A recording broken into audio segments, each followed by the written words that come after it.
Eleventylife podcast.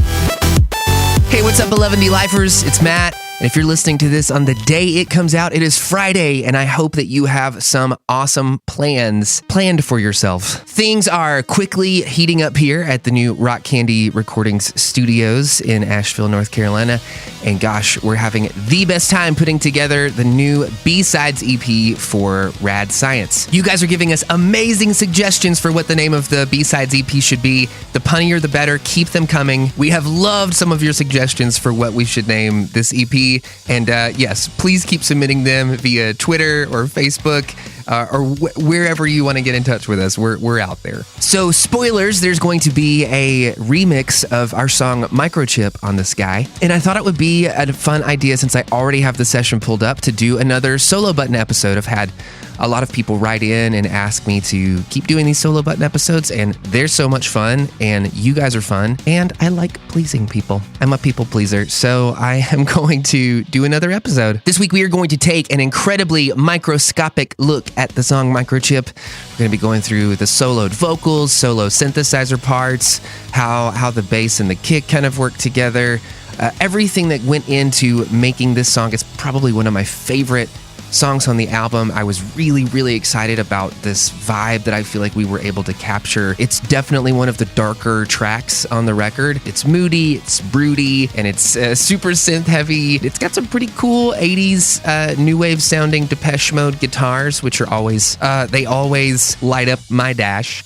And yeah, I hope you feel the same way, because that's what we're going to do this episode of 11ty-life. You're going to love it. The first thing that we're going to do is go ahead and play you the finalized track. So this is the track as it appears on the album Rad Science. If you want to go grab that album and add it to your favorite Spotify playlist, gosh, it would mean the world to us. I realized as I was listening to this track, Microchip, that there are some parts in the song that definitely left me feeling a little bit vulnerable because one of the fun things about hitting the solo button is that, you know, everybody always hears these songs in the context of everything kind of being on at one time, every track being fired at one time. All of these tracks sort of work together to create the illusion that is the song. And if you take one of them away, it changes your perception of the song. It changes how the song makes you feel. Sometimes it takes away from the lyrics even. So some of these tracks actually might sound a little bit embarrassing, particularly my vocals on this song as I was listening back to it. Because no surprise, I've got a pretty damn nasally voice. So we're going to play the song for you in its entirety now so you can see what it ended up being. And then we're going to hit the solo button on it. Hey, I love y'all. I'm glad you're here.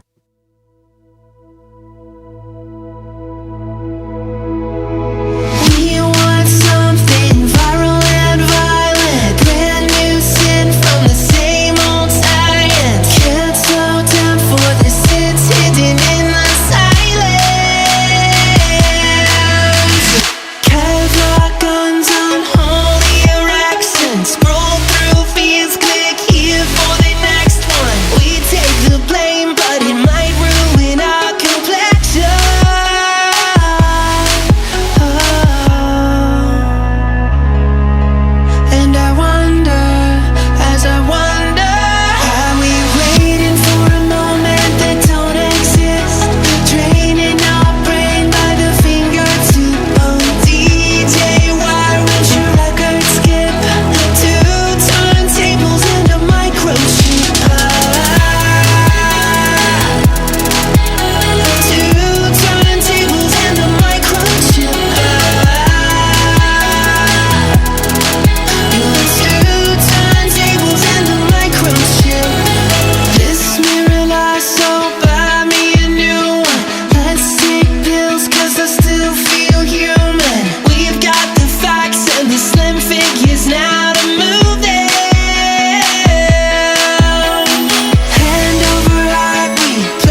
So there you have it. That's Microchip from Rad Science. Let's hit the solo button on a few things. So one of the things that I've had a bunch of songwriters come and ask me about is, hey, Matt, how do you know how to start a song? Like, what's the first thing that pops into your head? You know, do you start with the melody? Do you start with the lyrics?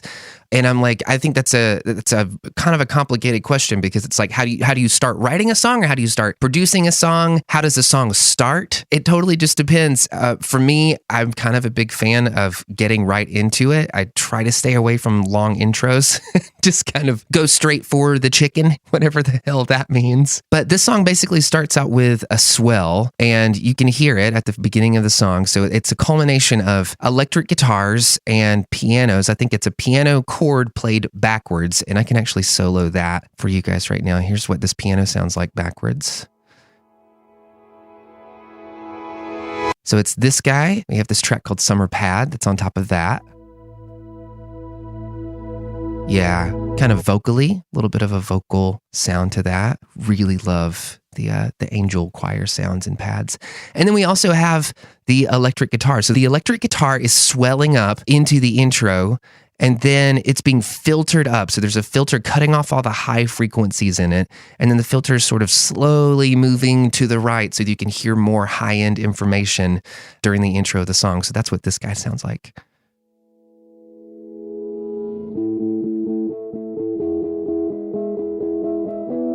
You can hear the filter sort of slowly opening up.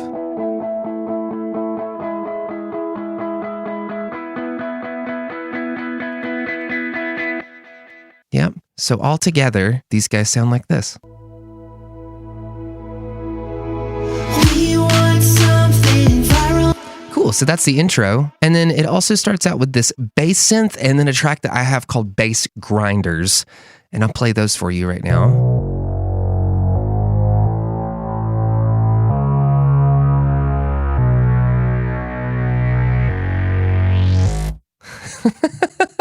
So all together in the intro, these kind of sound like this. They're slowly, so the filter is sort of slowly opening up on all of these tracks at one time. Viral and violent, brand new sin from the same old science. Can't slow down for the sins hidden in the silence. Cool. So that's the beginning of the song. It's the intro and also the first part of the first verse. And hey, the drums are not breaking any new ground. We're not blowing anybody's mind with these things, but I'll let you listen to them in solo. So this is our kick drum. Yeah. And then we have our claps going.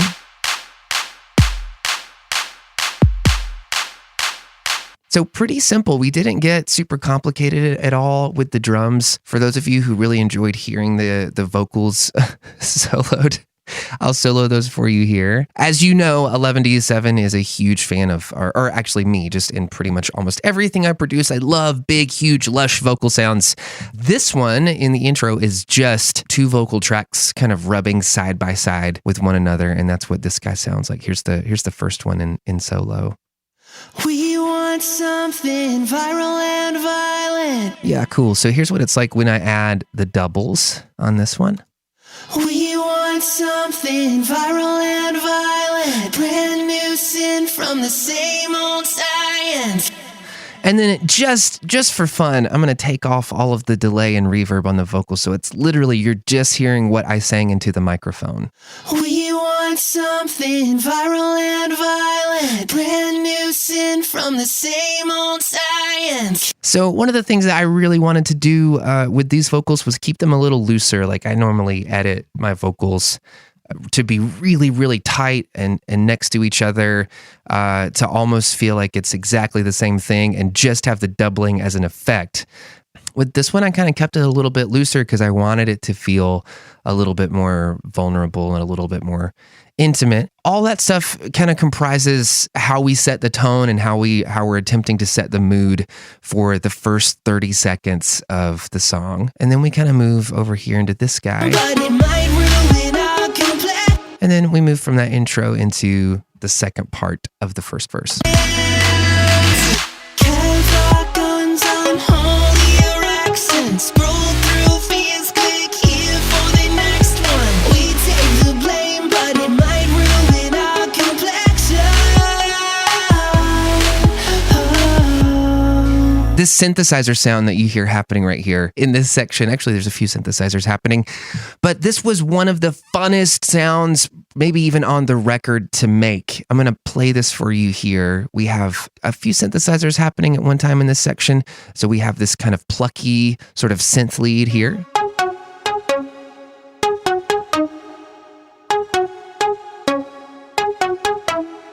And that was made with a plugin called Massive. A lot of you guys have heard me talk about that plugin before. Just a basic synthesizer plugin with tons of different routing options and different sound options and waveforms. And I don't know any producers that are working without it right now, actually. I'm going to play these synthesizer sounds here together. They ended up being my favorite in the song.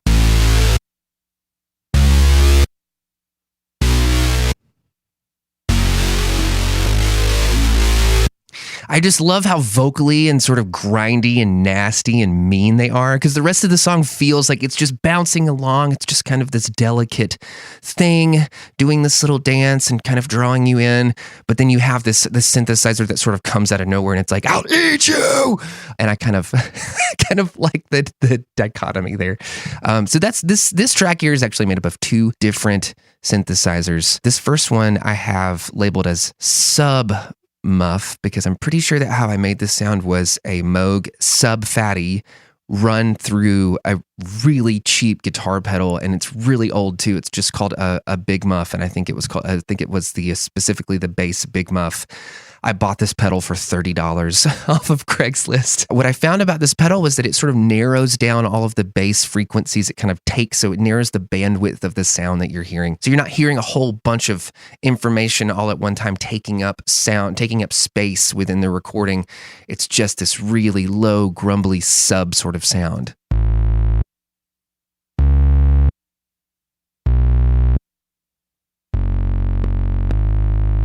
It's just a really lo-fi sort of a sound, but it's really effective within the track. So on top of that, we have these nasty guys happening here that are about, 1-2 octaves above what you just heard. I am just cranking the distortion on this pedal just as high as I can get it to go.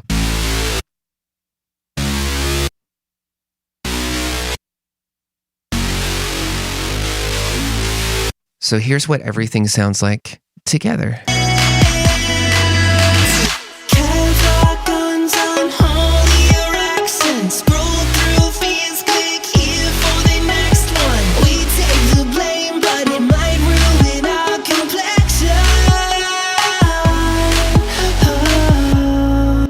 Awesome. So then after all of that happens, we sort of have this section of the song that acts as a pre-chorus. It is basically like a moment where everything sort of clears out and we give you some sonic cues that the chorus is about to happen, that we're going to show you the hook that we wrote for the song. It's most notable by this cello track, actually, who my friend Ben Smith, who goes by the stage name Cello Smith, came into the studio, came into Rock Candy while we were doing the record. He had just gotten a new electric cello.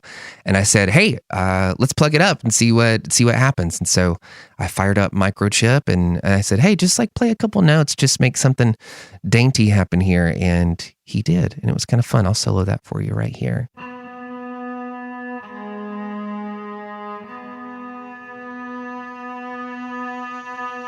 And so we also have these effects tracks happening right here at the same time. Just kind of a noise swell. And then we also have a piano slowly but surely getting louder and louder. So it starts out kind of delicate. And you hit the keys a little harder and a little harder. And then we still also have this bass sound happening, just kind of keeping the low end down.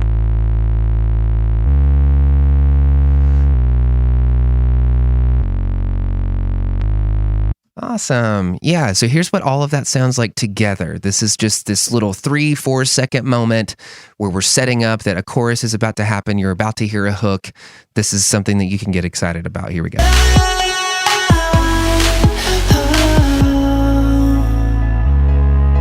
And I wonder, as I wonder how we Cool. So we're heading right here into the chorus, and in the chorus, it kind of turns into a musical free-for-all. All the synthesizers that you did hear are all kind of playing together now. Everybody sort of had their introduction earlier on in the song. People are kind of popping their heads up here and there. Hey, guess what? I'm over here. I'm doing my thing. Hey, can I come be a part of your song? This one, it's kind of like an all skate where everybody's just kind of doing their thing. So yeah, here's what the low end of the chorus sounds like. I've got another sub bass track and another bass track called Bass Grinders that's sort of keeping it sort of nasty, but I think we moved away from the sub fatty making all the bass noise and we're strictly relying on the massive plug-in. So here we go. So here's the sub bass happening. And then we have a guy who's a little bit nastier sitting on top of that.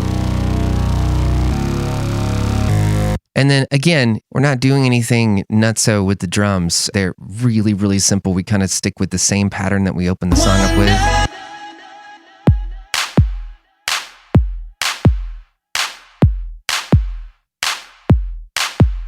And then we're going to throw a pad in there.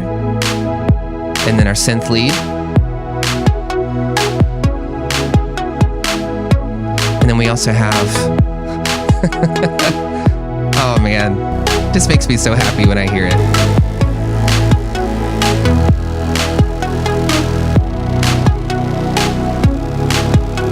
Just feels really simple. I don't know. There's something about the vibe that I really like. So about halfway through the chorus, we have a whole bunch of other tracks kick in. I'll let you hear what that sounds like in the context of the whole track.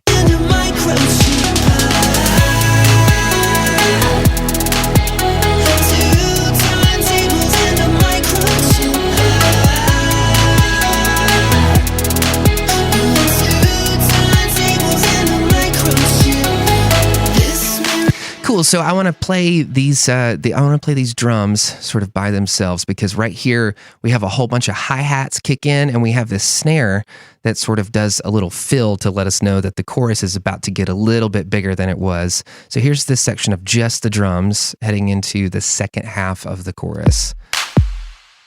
Kick and clap.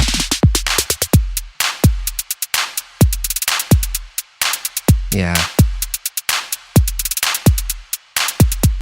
I love little choppy hi-hat sounds. I just think they sound so fun. Fun to listen to. Also, we have some other tracks sort of happening here on the back half of the chorus as well. One of my favorites is this track called Sparkles. And so you guys have all heard this synth lead before from earlier in the song that plays in the chorus.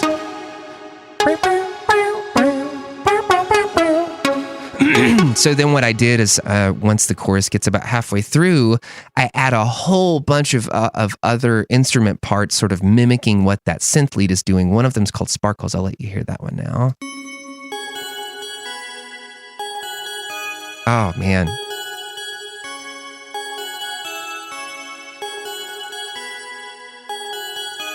I don't know why I didn't call that sound Disney Princess, because that's what it reminds me of. Yeah, I'm lame, whatever. And then we have a piano, kind of doing a plucky. And then we also have a small orchestra part, sort of doing a staccato or pizzicato take on this part. I can't remember the terminology.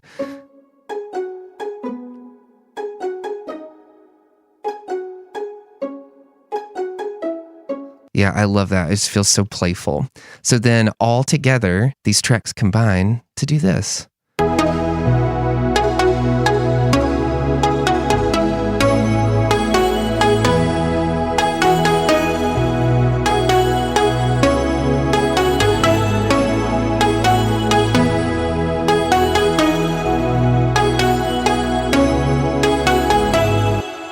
So one of the things that I love being able to do with people, especially while we're making records, is just to me, this is the fun part of making records, is getting a decent part written, getting something that's kind of hooky, that sort of grabs your attention as is, and then playing around with all these different textures and layers, pushing them together, seeing which ones play well together and work well together. And look, there's no right or wrong answers, or at least to me, I don't feel like there are right or wrong answers. I think good ideas can kind of come out of anywhere. I'm not looking for the correct sound. I'm not looking for the right sound. I'm looking for a bunch of different sounds that when put together make me feel something more than they do individually, that make me feel something more as a whole than they do if you're just soloing them.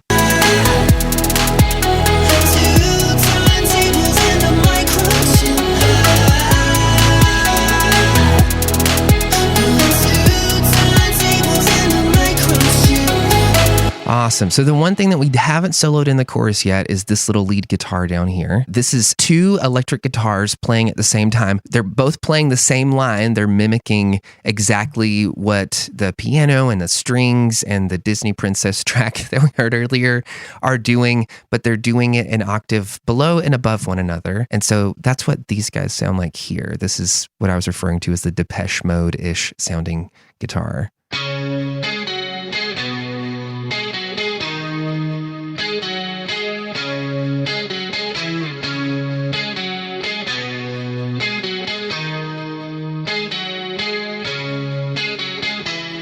So there are a lot of people that can get this effect by just using maybe a chorus pedal and an octave pedal.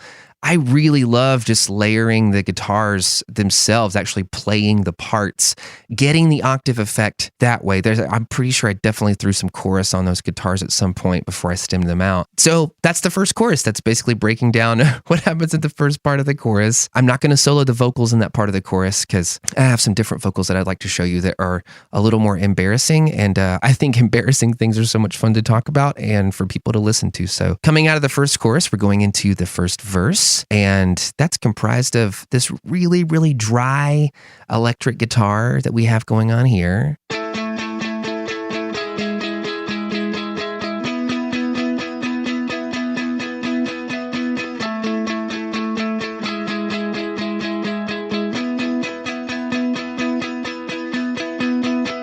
So that's actually two guitars doubled. One of the things that I love doing, or that I learned by making rock records, was that the way you get that massive sort of electric guitar wall of sound is by doubling your guitars and using different amps and playing the same part, painting them hard left and hard right. Just that's sort of the quintessential rock sound. I've taken that approach with synthesizers in whenever we were making 11ty records, because I think, well, a lot of times our synthesizers are playing the parts of guitars. So I want to double those synths. So I treat them just like guitars. I run them through distortion pedals. I'll run them through amps. I'll get them to kind of wait until it sounds like they're sort of popping out of the speakers and then hit print.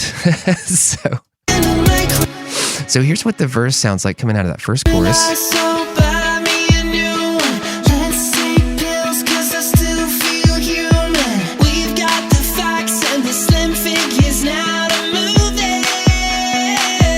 And then more instruments come in.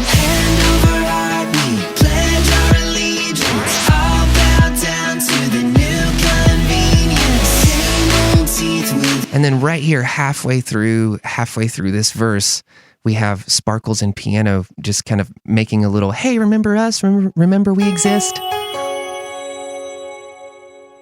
I thought that was kind of fun.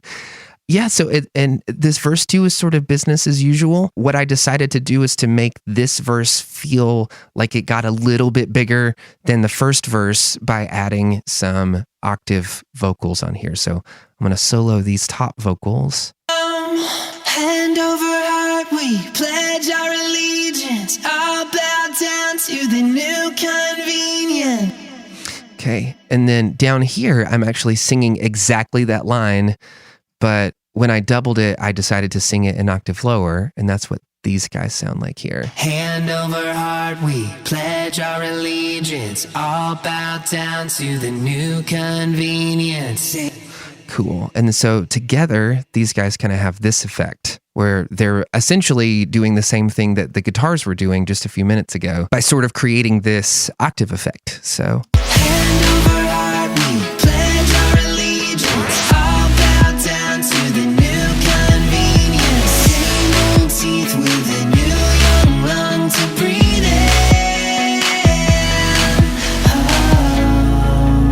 So one of my favorite things to do is normally once a song is done, I'll go back and I'll just goof off and just play around, just make weird sounds. That's fun for me on a synthesizer. It kind of pulls me out of whatever sort of seriousness I've gotten myself into. And I know that on this song in particular, there are a lot of these little bits and pieces that I sort of chopped up and then threw them on effects tracks. And here's this little guy. Yep. Just little synthesizer bloop. And then this guy here. Sweet. So that sounds like I was just playing around on a synthesizer, but then when you throw them in the track, they kind of hit at these really, really fun times to kind of pull your ear in another direction.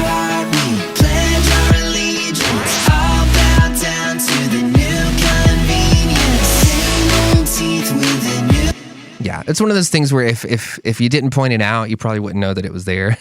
but yeah, that's what the solo button episodes are about. Pointing out all the weirdness. And so we're coming here into this second chorus. It's pretty much business as usual. We've got our same players in the game. Nothing crazy happening here. We have not soloed what the electric guitar is doing in the first part of the chorus here, but it's pretty much the same. It's a really, really simple guitar part that you hear over and over and over throughout the song, just to kind of make you feel like you've got a home base. Sounds like it's getting progressively dirtier as the track goes on. So what I was probably doing was just turning the gain up on the amp every time I would track this part for the chorus. And those are just tiny little subtle ways to let you know that you're still moving forward in the song, that you're still going somewhere, and that you're still having fun. After we get through with our second chorus, this is, oh my gosh, probably my favorite part of the whole song, because it's just a whole bunch of synthesizer nerddom. So we come out of that second chorus, and here's what we've got. We've got our Disney Princess sparkles and our piano happening here. But we also have these two tracks here that are happening, and I'll solo those for you. They're just kind of progressively opening up, just like we had in the intro of the song, where we had this filter kind of letting the song sort of like pop out of wherever it's coming from.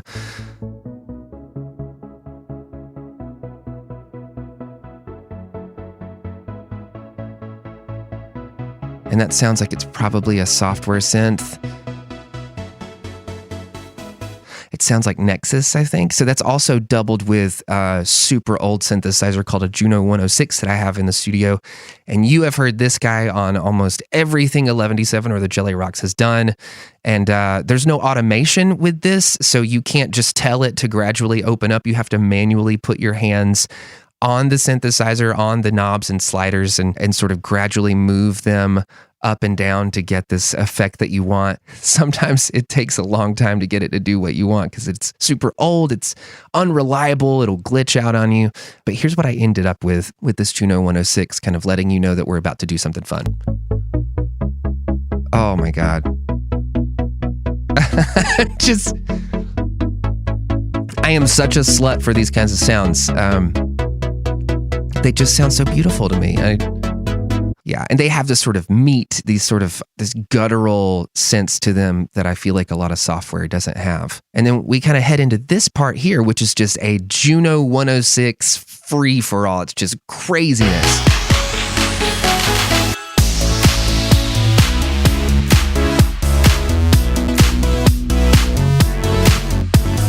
We just kind of have a really steady disco beat happening, and then we level it up here.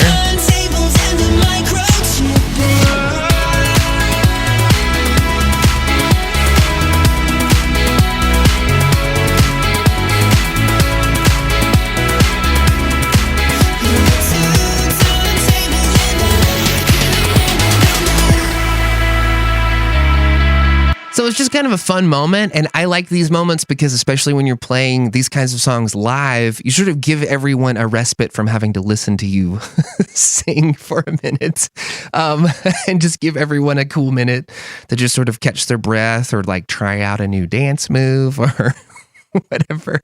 I mean, that's what I would be doing. Whenever I go to shows, I'm constantly just wondering, gosh, when can I try out these new dance moves? This section of the song is made up of a whole bunch of tiny little edits, and they all sound like they don't belong anywhere when you solo them, and I think that's what makes them sound really interesting. So the first thing that we have going on here is a Juno track, and I'll play that for you here.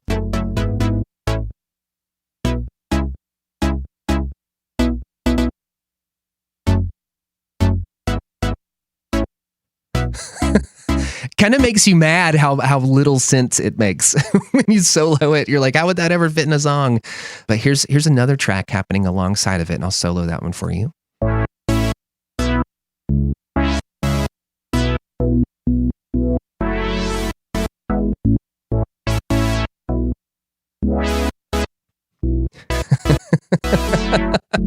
It almost sounds like something's wrong, like the synthesizer keeps cutting out, or it's not going to do what it needs to do. It's like constantly trying to get its feet back under it. We also have another track here doing sort of the same thing. This guy sounds bigger, a lot more open than the other ones did. And then I also have this track called Juno Bass. So this is what's holding up the bass line underneath all of that.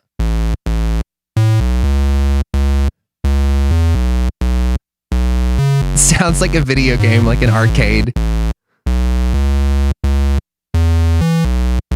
I love it. I mean, it sounds super lo-fi, but it also has this kind of like really big booty underneath it that just sort of carries it everywhere. So here's what all of these tracks sound like if I solo them together. They make a lot more sense as a team. And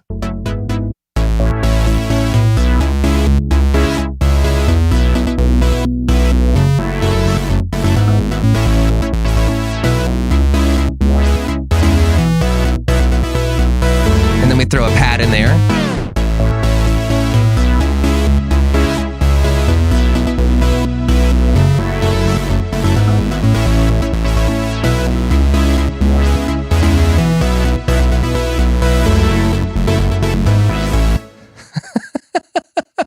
So yeah, that was, I remember making that. It was really fun to try to get all of that to sort of work together. Yeah, nothing about that's changing the world, but it made me really happy when I was making it. And I hope that for those of you guys who are fans of the record, that you thought it was pretty cool too.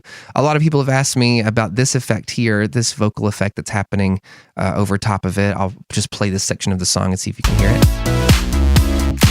You're two turntables and a microchip.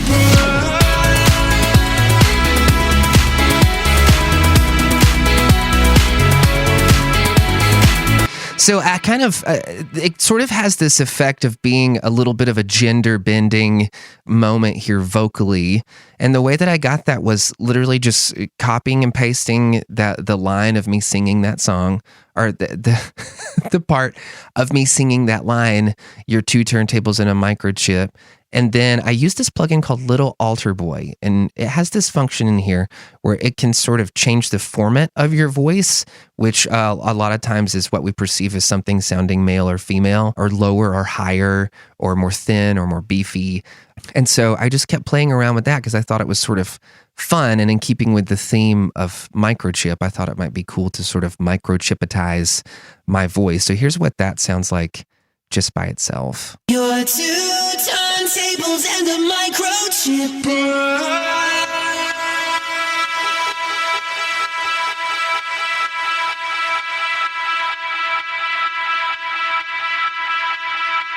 You're two turntables and a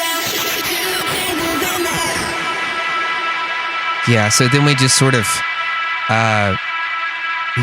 bit chip out of it and get super lo-fi and bit crushy and crunchy in there. Yeah, so then clearly after we have a moment like this in the song, what would be the most logical thing to do? Well, yeah, we went for the low-hanging fruit on that one and just said, okay, cool, let's just have a minute where everybody catches their breath from all this super cool disco happening here in the song. And then we sort of have this super down moment to let you know that, hey, we're about to get serious. So, Are we waiting for a moment that won't exist? just this little guitar down here doing this thing. Cause I wonder, as I wonder, are we waiting for a moment that don't exist? Training our brain by the fingertip. DJ, why won't your record skip? 2 turntables and a microchip. Cool. So we have, again, our rhythm guitar getting gradually just a little bit beefier. And then we have these guys up here in the chorus. We have the same players. We got our summer pad going. Oh, actually, yeah. I don't know if we ever soloed that one. Just love the way that pad sounds. The synth leads under it. So one of the most notable differences here in this last chorus is that there's a lot more vocal stacks than there were. So we sort of come out of here into the last chorus, and here's what these vocals sound like by themselves. So this is one line. Are we waiting for a moment that don't exist? Training our brain by the fingertip. Oh, DJ, why won't your record skip? Cool, and then we add a double. Are we waiting for a moment that don't exist? Training our brain by the fingertip. Oh. Cool, and then we have a chorus stack, which this is probably, oh my gosh, 6, 7, 8 of me all at one time. Are we waiting for a moment that don't exist? Training our brain by the fingertip. Oh, DJ, why won't your record skip? Cool, and then all together, we just have, it's just nothing but the elf choir again of Matt. For a moment that don't exist, training our brain by the fingertip. Oh, DJ, why won't your record skip? And then, clearly, there's a lot more tracks happening. So there's this one called High Harmony Stem, and I'm pretty sure it's me singing the high harmony of this part probably 4 or 5, 6 times. That's what this guy sounds like soloed. Here we go. Waiting for a moment that don't exist, training our brain by the fingertip. Oh, DJ, why won't your record skip? That's the one I think sounds so funny. Because it's just so high and it sounds weird to have a grown-ass man be doing that, but I had fun with it. So we also have a low harmony happening underneath that, and that's what this guy sounds like. Waiting for a moment that don't exist, training our brain by the fingertip. Oh, DJ, why won't your record skip? I just feel like that's funny. Fingertip.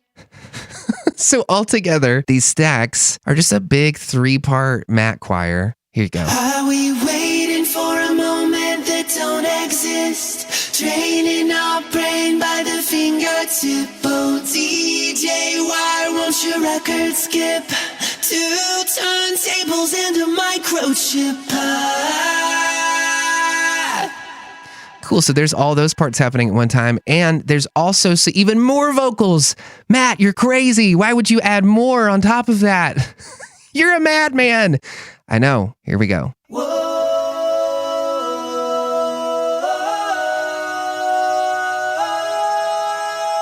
And just so you always know that we're still a pop punk band at heart, we add woes in the song. So here's everything firing at the same time. Are we waiting for a moment that don't exist? Training our brain by the fingertip. Oh, DJ, why won't your record skip? 2 turntables and a microchip. 2 turntables and a microchip. Cool, so the drums are doing the exact same thing that they were doing in all of those other choruses. One of the things we did to kind of differentiate this part was give it a different snare fill. So this little guy here, it's kind of fun to listen to. I love that. I love pitch shifting snares and drum sounds and stuff in the middle of a song. One of the things that makes this chorus feel so much bigger than the other choruses is that this summer pad that we've been listening to kind of making its rounds throughout the song opens up and just gets a whole lot brighter and bigger, and just feels like it's actually the sun sort of shining. Like the rest of the time we were hearing the pad, it was sort of just us watching it sort of crest over a hill, and then now we're seeing it bloom into its own ethereal lightness.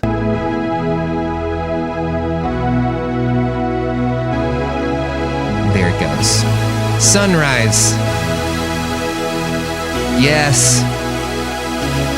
And we're ready for coffee and Jimmy Dean sausage biscuits. I'm so stupid. So anyway, here's this last part of the song happening here. We also have all of the guitars kind of playing at one time. Here's what that sounds like in solo.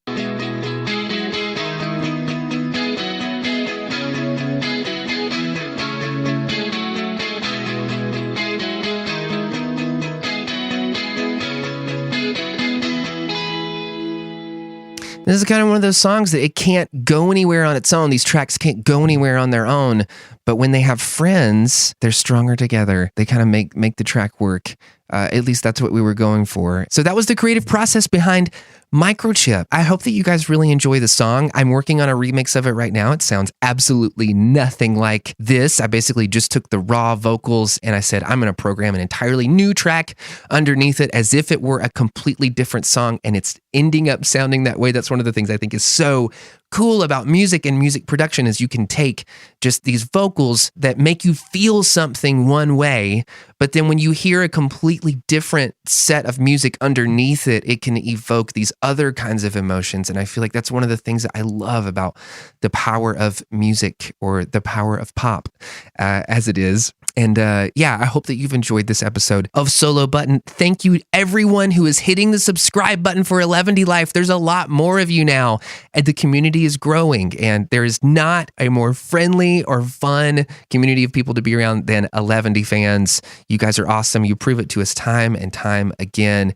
If you really want to support the show, head on over to the Rock Candy Recordings web store. We have t-shirts and CDs and vinyl and all kinds of good stuff in there, and you're going to love it. So we have a lot more of these headed your way. Thank you for being a part of our community. Thank you for being a part of our podcast.